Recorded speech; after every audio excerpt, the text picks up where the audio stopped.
இன்றைக்கி நாம் மகரம் ராசிக்கு நவம்பர் மாத ராசி பலனை பொது பலனாக பார்க்கலாம். இந்த மகரம் ராசியை பொறுத்த வரைக்கும் இந்த மாதம் உங்களுக்கு சிறப்பான ஒரு மாதம் தான். அதாவது 8க்குரியவன் சூரியன் 10ஆம் பாவகத்தில் நீசபங்கம் ஆகிறாரு. நீசபங்க ராஜயோகம் பெறக்கூடிய ஒரு மாதம் அப்படின்னே சொல்லலாம். அதாவது எதிர்பார்க்காத விஷயங்கள் எதிர்பார்க்காத நேரத்தில் நடந்துடும். அல்லது ஆரம்பத்தில் சில விஷயங்கள் நடக்காமல் கஷ்டப்பட்டுக்கிட்டே இருந்தால் கூட, சில முயற்சிகள் தடைகள் ஏற்பட்டுக்கிட்டே இருந்தால் கூட, நீங்கள் தொடர்ந்து முயற்சி பண்ணுறீங்கன்னு வச்சுக்கோங்களேன், அந்த முயற்சி சக்ஸஸ் ஆகிடும்.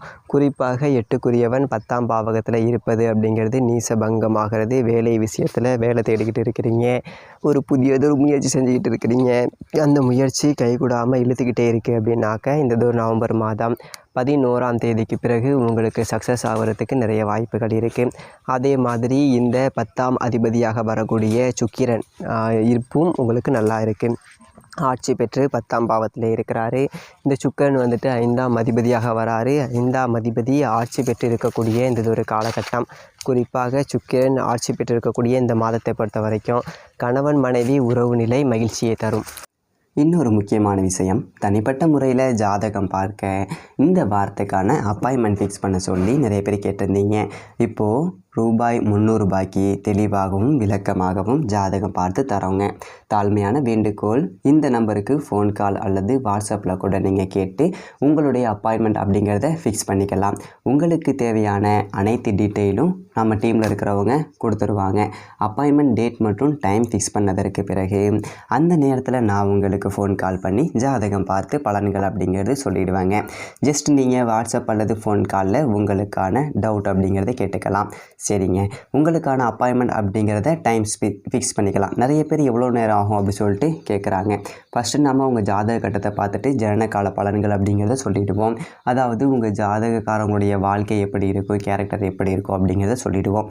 அதுக்கப்புறம் கோட்சார பலன்கள் அடிப்படையில் கடைசி ஒரு வருஷம் எப்படி இருந்துச்சு, எதிர்காலம் வரக்கூடிய ஒரு வருடங்கள்லாம் எப்படி இருக்கும் அப்படிங்கிறதெல்லாம் பார்த்துடலாம். அட் லாஸ்ட் பார்த்தீங்க அப்படின்னா இந்த டைமில் என்னென்ன நடக்கும், இந்த நேரங்களில் நீங்கள் என்ன செய்யணும், அதாவது ஜாதகத்தின் அடிப்படையில் இதெல்லாம் பார்த்துட்டு உங்களுக்கு தெளிவான ஒரு விளக்கமான பலன்கள் அப்படிங்கிறத சொல்லிவிடுவோம். இதை தாண்டி உங்களுக்கு ஏதாவது சந்தேகம் இருந்துச்சு அப்படின்னா கூட நீங்கள் கேட்டுக்கலாம்.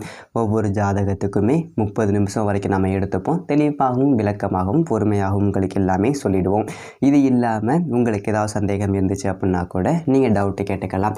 கடைசியாக ஜாதகம் இல்லைனாலும் பரவாயில்ல, பிறந்த தேதி பிறந்த நேரம் பிறந்த இடம் மட்டும் சொன்னாலே போதும், நான் உங்களுக்கு ஜாதகம் பார்த்து பலன்கள் அப்படிங்கிறது சொல்லிவிடுவோம். நீங்கள் ஜஸ்ட்டு வாட்ஸ்அப்பில் ஜஸ்ட்டு ஒரு மெசேஜ் அல்லது ஒரு ஃபோன் கால் பண்ணாலே போதுங்க. சரி, வாங்க நாம் வீடியோக்குள்ளே போகலாம். பெரிய அளவுக்கு அன்னோன்யம் அப்படிங்கிறது இல்லாமல் தனித்தனியாக இருக்கிறவங்க கூட ஏதோ ஒரு வகையில் ஒரு ஈர்ப்பு அப்படிங்கிறது ஏற்படும் இருவருக்குள்ளும். அதே போல் உங்களை புரிந்து கொள்ளக்கூடிய ஒரு வாழ்க்கை துணைவராக இந்த காலகட்டம் ஏற்படும். காதலில் இருக்கிறீங்க, காதலில் ஒரு மனக்கசப்புகளோடு இருக்குது அப்படின்னா கூட அந்த மனக்கசப்புகள் அப்படிங்கிறது நீங்கும். சில பேர் காதலில் கூட மனக்கசப்போடு கடந்த காலகட்டத்தில் பிரிந்து சேருவாங்களா மாட்டாங்களா அப்படின்னு சொல்லிட்டு ஒரு கவலையோடு இருப்பீங்க. அந்த கவலைகள் அப்படிங்கிறது தீரும். பிரிந்து போனவங்க உங்களை நோக்கி வரக்கூடிய ஒரு வாய்ப்புகள் இந்த காலகட்டத்தில் உண்டு. ஏதோ ஒரு வகையில் சில பேருக்கு எல்லாமே திருமணத்துக்காக வரன் பார்க்குறீங்க அப்படின்னாக்க எதிர்கால வாழ்க்கை துணைவரை சந்திக்கக்கூடிய வாய்ப்பு உண்டு. சில பேர் உங்களோட நட்பாக பழகிட்டு இருக்கிறவங்க திடீர்னு உங்களுக்கு அப்ரோச் பண்ணலாம், காதல் வெற்றி அடையலாம். அல்லது நீங்கள் அப்ரோச்சஸ் பண்ணி அது காதலாகி வெற்றி அடையக்கூடிய ஒரு வாய்ப்பும் உண்டு. இந்த மாதத்தை பொறுத்த வரைக்கும் உங்களுடைய ஜாதகத்தின்படி இந்த சுக்கிரன் நல்லா இருக்குது அப்படின்னாக்க உங்களுக்கு மகர லக்கணம் அல்லது மகர ராசியாகவோ இருந்து சுக்கிரன் ஆட்சி பெற்று உச்சம் பெற்று நல்லதொரு ஸ்தான பலம் பெற்று உங்கள் ஜாதகத்தில் இருக்குது அப்படின்னாக்க இந்த மாதத்தை பொறுத்த வரைக்கும் எதிர்பாலினரால் மகிழ்ச்சி அடைவீங்க. அதில் துன்பம் அப்படிங்கிறது கிடையாது. அதே போல் 8ஆம் அதிபதியாக வரக்கூடிய சூரியனும் நீசபங்கம் ஆகிறதுனால வேலை விஷயமாக இருக்கக்கூடிய இழுபறிகள் அப்படிங்கிறது நீங்கும். குறிப்பாக வேலை பார்க்கக்கூடிய இடத்துல மதிப்பு மரியாதை ஏற்படும். அதே போல் உங்களுக்கு தொல்லை கொடுத்தவங்க மேல் அதிகாரிகளுடைய டென்ஷன் இது எல்லாமே இந்த ஒரு காலகட்டத்தில் இல்லை. அல்லது ஒரு புதிய மாறுதலுக்கு தயாராவீங்க. ஒரு புதிய இடத்துக்கு போகக்கூடிய ஒரு சூழ்நிலை, ஒரு புதிய வேலை கிடைச்சி போகக்கூடிய ஒரு சூழ்நிலை சில பேருக்கு ஏற்படும். சில பேருக்கு அங்கேயே கூட டிபார்ட்மெண்ட் சேஞ்சஸ் ஏற்படக்கூடிய ஒரு வாய்ப்பு இந்த ஒரு காலகட்டத்தில் உண்டு.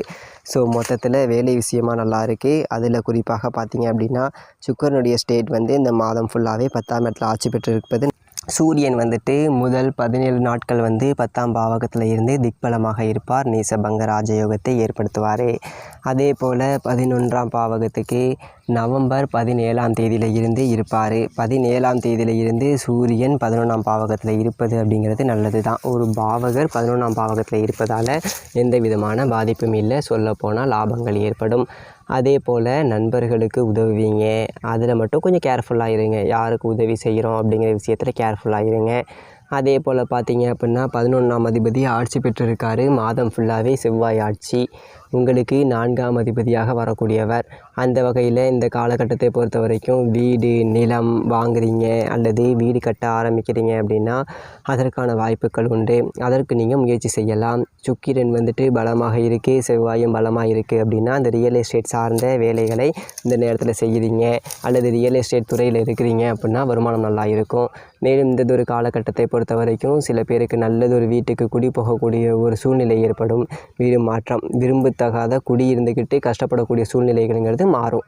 இந்த செவ்வாயும் 11ஆம் பாவகத்தில் இருப்பது தாய் வழி உறவுகளால் இருந்த கருத்து வேறுபாடுகள் நீங்கும். உடல் நலத்தில் கொஞ்சம் கவனம் செலுத்துவீங்க. தாயாருடைய உடல் நலத்தில் கவனம் செலுத்திக்கணும். அதே போல் லாபங்கள் அப்படிங்கிறது ஏற்படும். சில நண்பர்களோட சில கருத்து வேறுபாடுகள் வந்து அதுக்கப்புறம் தீரும். ஆனாலும் நண்பர்களாலும் இந்த ஒரு காலகட்டத்தில் ஆதாயம் ஏற்படும். பொதுவாகவே உங்கள் நண்பர்களுக்கு ஆதாயம் ஏற்படும். அதுதான் குறிப்பாக சொல்லணும் அப்படின்னாக்க இந்த ஒரு காலகட்டத்தில் தந்தையால் லாபங்கள், தந்தை வழி உறவுகளால் லாபங்கள் போன்றவை ஏற்படக்கூடிய ஒரு வாய்ப்பு உண்டு. பூர்வீக சொத்து இருந்தால் அது உங்கள் கைக்கு வரலாம் அல்லது ஒரு புதிய சொத்து உங்கள் பேரில் வாங்கலாம். அந்த வகையில் கூட இந்த ஒரு காலகட்டம் உங்களுக்கு பாசிட்டிவான காலகட்டம் இந்த ஒரு மாதத்தை பொறுத்த வரைக்கும். அதே போல் சூரியன் 11ஆம் பாவகத்துக்கு வரும்போது நல்லா இருக்குது. செவ்வாயினுடைய பலம் வந்து நல்லா இருக்குது. 11ஆம் பாவகத்திலேயே ஆட்சி பெற்றிருப்பதனால இந்த வாழ்க்கை துணைவரை இழந்து அல்லது பிரிந்து தனித்திருக்கக்கூடியவர்களுக்கு மறுமணம் போன்றவை முயற்சி பண்ணுறீங்க அப்படின்னா மறுமணத்திற்கான வாய்ப்புகள் உண்டு. உங்களை சுற்றியே பார்த்தீங்க அப்படின்னாக்க ஒரு தெரிந்தவர் அல்லது வேலை பார்க்கக்கூடிய இடத்துலையே ஒரு புதிய நபர் அல்லது உங்களுடைய பணிபுரியக்கூடிய நபரால் உங்களுக்கு ஒரு காதல் ஏற்படுவதோ அல்லது ஏதோ ஒரு வகையில் அவங்ககிட்டேருந்து ஒரு அப்ரோச்சஸ் வந்து அது மறுமணம் வரைக்கும் போயிட்டு முடியக்கூடிய ஒரு சூழ்நிலைகள் இந்த ஒரு காலகட்டத்தில் ஏற்படும். அதாவது வாழ்க்கை துணைவரை பிரிந்தவர்களுக்கு சொல்கிறேன்.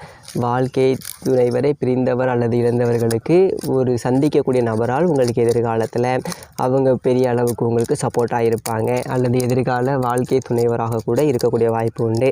அந்த வகையில் இந்த மாதத்தை பொறுத்த வரைக்கும் ஒரு புதிய நபரை சந்திப்பீங்க. அந்த சந்திப்புகள் மகிழ்ச்சியை ஏற்படுத்தும். மேலும் இந்த குரு பகவானை பொறுத்த வரைக்கும் 7ஆம் இடத்துல இருக்கார். மாதத்தில் உச்சம் பெற்று குரு 7ஆம் இடத்துல இருக்கே. 12ஆம் அதிபதியாகவும் 3ஆம் அதிபதியாகவும் வரக்கூடிய குரு 7ஆம் இடத்துல இருந்து உச்சம் பெறுவது நல்லது தான். சுப விரயங்கள் ஏற்படும். வாழ்க்கை துணைவர் வகையில் சில செலவுகள் அது வந்து பாசிட்டிவான செலவாக இருக்கும். அதே போல் 7ஆம் இடத்துல குரு இருப்பதனால கூட்டு தொழில் செய்யக்கூடியவர்கள் கூட்டாளிகளோட டாமினேஷன் அல்லது கூட்டாளியால் பண விரயமாகக்கூடிய ஒரு வாய்ப்பு உண்டு அல்லது அவங்களுக்கு நீங்கள் செலவு பண்ணக்கூடிய வாய்ப்பு உண்டு. அதனால் கணக்கு வழக்குகள் எல்லாத்தையும் கரெக்டாக பார்த்து வச்சுக்கோங்க. குரு வந்துட்டு நல்லா இருக்கிறதுனால பொதுவாகவே பொருளாதாரம் நல்லா இருக்கும், பண வரவு நல்லா இருக்கும், விரயங்களும் ஆகும். அதே போல் புத்திர பாக்கியம் இல்லாதவர்களுக்கு புத்திர பாக்கியம் கிடைக்கக்கூடிய வாய்ப்பு உண்டு. திருமணம் கைகூடி வரும். திருமணமே கூட சில பேருக்கு ஏற்படும். 7ஆம் இடத்துல குரு இருப்பது ஒரு வகை நல்லது தான். சில நெகட்டிவ் இருந்தாலும் பெரிய அளவுக்கு நெகட்டிவ் கிடையாது, பாசிட்டிவ் தான். ஸோ அந்த வகையில் குரு இருக்கக்கூடிய ஸ்டேட் நல்லா இருக்குது. நவம்பர் 11ஆம் தேதிக்கு வக்ரம் ஆகும்போது மகரம் ராசிக்கு ரொம்ப நல்லது. அது உச்சம் பெற்று இருப்பதை விட வக்ர கதியில் செயல்படும் போது மகரம் ராசிக்கு விரயங்கள் எல்லாம் குறையும் அல்லது சுப விரயமாகும். திருமணம் எல்லாமே செட் ஆகிடும் சீக்கிரமாகவே. கடனுடைய அழுத்தம் இல்லாமல் இருப்பீங்க. கடந்த காலகட்டத்தில் கடனுடைய தொல்லை கொஞ்சம் இருந்துகிட்டு இருக்குது இல்லைங்களா? கடனோ அல்லது உடல்நல தொல்லைகளோ இருந்துகிட்டு இருந்திருக்கும் மகரம் ராசியில் பிறந்தவர்களுக்கு. அந்த பிரச்சனை வந்து இந்த குரு வக்ரம் ஆகும்போது பாசிட்டிவாக மாறும். அதாவது நவம்பர் 11ஆம் தேதிக்கு பிறகு உங்களுக்கு கடன் பெரிய அளவுக்கு தொல்லை கொடுக்காது, உடல்நலம் பாதிப்பு பெரிய அளவுக்கு தொல்லை கொடுக்காது. ஹாப்பியாக இருக்க போகிறீங்க.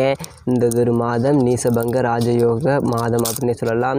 ஒரு விதத்தில் ஒரு சில விஷயங்கள் உங்களுக்கு தடையாக இருக்கிற மாதிரி தெரியும், ஆனால் முடியும் போது சக்ஸஸாக முடியும் அல்லது உங்களுக்கு சாதகமாக முடியும். அதே போல் இந்த மாதத்தை பொறுத்தளவுக்கு சனியுடைய ஸ்டேட் எப்படி இருக்குன்னு பார்த்தீங்க அப்படின்னா சனி வந்து வக்ரம் பெற்று 3ஆம் இடத்துல இருக்கே. வக்ரம் ஆனதுனால குடும்ப வாழ்க்கையில் வாக்குவாதங்கள், ஆர்கியூமெண்ட்ஸ் கடந்த காலகட்டங்களில் சில பேருக்கு ஏற்பட்டிருக்கலாம். பணம் வந்தாலும் நிறைய செலவு ஒரு பக்கம். ஆனாலும் இந்த ஒரு மாதத்தை பொறுத்த வரைக்கும் குருவோட பார்வையில் சனி இருக்குது 3ஆம் இடத்துல. அதனால் முயற்சி தடைகள் நீங்கும். முயற்சி பண்ணுவீங்க, வருமானம் வரும், தேவையில்லாமல் செலவாகாது, கையிருப்பு கரையாது. அதே போல் இந்ததொரு காலகட்டத்தை பொறுத்த வரைக்கும் வாக்குவாதங்கள் பெரிய அளவுக்கு இருக்காது. உங்களை நீங்களே கூட யாருக்கிட்டையும் பெருசாக வாக்குவாதம் பண்ணணும்னு நினைக்க மாட்டீங்க. அல்லது உங்கள் கிட்ட வாக்குவாதமே வருது அப்படின்னா கூட விலகி போகக்கூடிய ஒரு காலகட்டமாக இருக்கும். திடீர்னு உங்கள் புகழ், உங்களுடைய பெருமைகள் வெளிச்சத்துக்கு வரும். உங்களை சுற்றி இருக்கக்கூடியவங்க, சொந்த பந்தங்கள் அல்லது அண்டை அயலார்கள், அவங்க மத்தியில் உங்களுக்கு நல்லதொரு பெயர் ஏற்படக்கூடிய ஒரு வாய்ப்பு உண்டு. பழிச்சொல் சொன்னவங்க, உங்களை தூற்றியவர்கள் உங்களை அவமானப்படுத்தி உங்கள்கிட்ட சரணாகிறதோ அல்லது உங்கள்கிட்ட சமரசம் செய்து கொண்டு போகக்கூடிய ஒரு காலகட்டமாக இது இருக்கும். வேலை பார்க்கக்கூடியவர்களுக்கு பதவி உயர்வு அல்லது ஊதிய உயர்வு கிடைக்கும். அதே போல் இந்த மாதத்தை பொறுத்த வரைக்கும் ஒரு அரசு பணியில் இருக்கீங்க, நல்லது ட்ரான்ஸ்ஃபர் கிடைக்குமா அப்படின்னா கண்டிப்பாக ட்ரான்ஸ்ஃபர் கிடைக்கும். அதே போல் ஒரு ப்ரைவேட் வேலையில் இருக்கிறீங்க அப்படின்னா கூட இந்த நேரத்தில் திடீர்னு உங்களுக்கு ஒரு பெருமையும் சேலரி ஹைக் ஆகிறதும் இந்த ஒரு காலகட்டத்தில் ஏற்படும். இது எல்லாம் பாசிட்டிவான விஷயம்தான். நிறைய பாசிட்டிவ் தான் சொல்ல போனோம் அப்படின்னா. ஒரு சில நெகட்டிவ் அப்படிங்கிறது நான் சொன்னது தான். பணம் கொடுக்கல் வாங்கல், கூட்டு தொழிலில் இருக்கக்கூடியவர்கள் மட்டும்தான் கொஞ்சம் கவனமாக இருந்துக்கோங்க. அவங்களுடைய டாமினேஷன் ஃபுல்லாகவே கொஞ்சம் வரும். வாழ்க்கை துணைவர் வகையில் கொஞ்சம் செலவுகள் ஆகும். அது மேக்ஸிமம் சுப செலவுகள் பண்ணிடுங்க. அசுப செலவுகளுக்கு இடமில்லாமல் போய்விடும். அதே போல் இந்த ராகு பகவான் ராசிக்கு 2ஆம் இடத்துலையும் கேது 8ஆம் இடத்துலையும் இருக்குது. இது நல்லதா அப்படின்னாக்க சில பேருக்கு அலைச்சல்கள் இருக்கும். 2ஆம் இடத்துல ராகு இருந்து அதே போல் உங்களுக்கு பணம் ஏதோ ஒரு வகையில் வந்தாலும் அது விரயங்கள் ஆகிக்கிட்டு இருக்கும். ஆனால் இந்த மாதத்தை பொறுத்த வரைக்கும் தேவையில்லாத விரயங்கள் ஆகாது. அதே போல் 8ல் இருக்கக்கூடிய கேதுவை பொறுத்த வரைக்கும் தந்தைக்கு கொஞ்சம் கஷ்டங்கள், பாதிப்புகள் போன்றவை கடந்த காலகட்டத்தில் ஏற்பட்டிருந்திருக்கும். இந்த மாதத்தை பொறுத்த வரைக்கும் சூரியன் நீசபங்கம் ஆகிறதுனால என்ன சிம்மத்தில் தான் கேது இருக்குது. அதனால் சிம்மாதிபதி சூரியன் நீசபங்கம் ஆகும்போது கேதுவால் மிகப்பெரிய பாதிப்பு கிடையாது. திடீர்னு வேலை போயிடுறது, திடீர்னு ஏதாவது நடந்துருமோ இல்லை பிரச்சனை ஆகிடுமோ அப்படின்னு சொல்லிட்டு பயப்படுறது போன்றவை இந்த மாதத்தில் பொறுத்த வரைக்கும் இல்லை. கேது அன்எக்ஸ்பெக்டடாக திடீர்னு சில கஷ்டங்களையோ, திடீர்னு சில முயற்சி தடைகளையோ இல்லை எதிர்பாராத ஒரு நஷ்டங்களையோ ஏற்படுத்தக்கூடிய கிரகம் தான் கேது.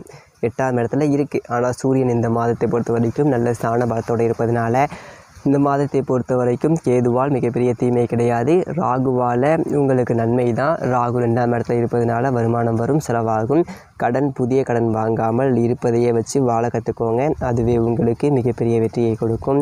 இந்த ஒரு மாதத்தை பொறுத்த வரைக்கும் திருவோணம் நட்சத்திரத்தில் பிறந்தவர்களுக்கு உங்களுக்கு எந்த ஒரு பிரச்சனையும் கிடையாது. உங்களை சுற்றி ஒரு மதிப்பு மரியாதை இருக்கும். புதிய வேலை தேடுறீங்க அப்படின்னா வேலை வாய்ப்பு கிடைக்கும்.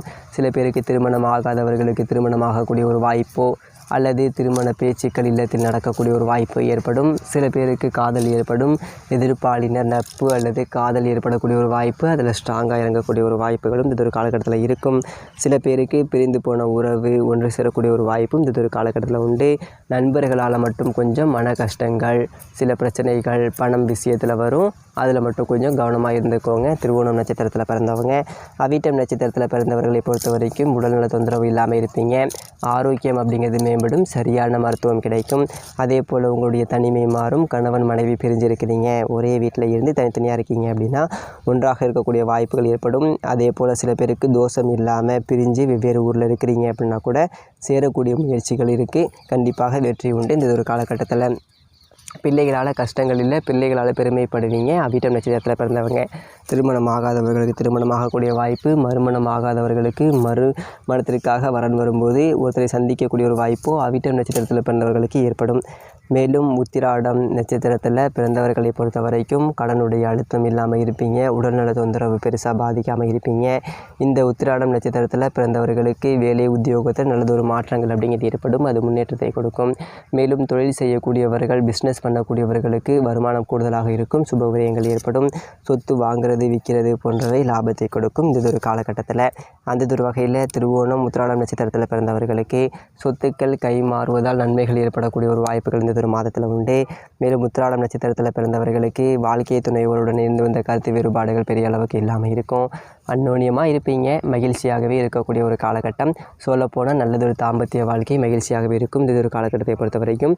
இந்த மாதத்தை பொறுத்த வரைக்கும் இருந்த தொழில் சிறப்பாக இருக்கும் அப்படின்னா அரசு பணியில் இருக்கிறவங்க, எலக்ட்ரிக்கல், எலக்ட்ரானிக்ஸ், கம்ப்யூட்டர் சார்ந்த துறை, ஆசிரியர் பணி மற்றும் நிர்வாகம், போக்குவரத்து, மின்சாரத்துறை, உணவு சார்ந்த துறை, ரியல் எஸ்டேட்டு, கட்டுமானம், கட்டிடவியல் இந்தந்த துறைகளில் இருப்பவர்கள், விவசாயம் சார்ந்த தொழில் செய்யக்கூடியவர்கள், உணவு சார்ந்த தொழில் செய்யக்கூடியவர்கள், சேல்ஸ் அண்ட் மார்க்கெட்டிங் செய்யக்கூடியவர்களுக்கும் இந்த மாதம் சிறப்பான ஒரு வருமானம் இருக்குது.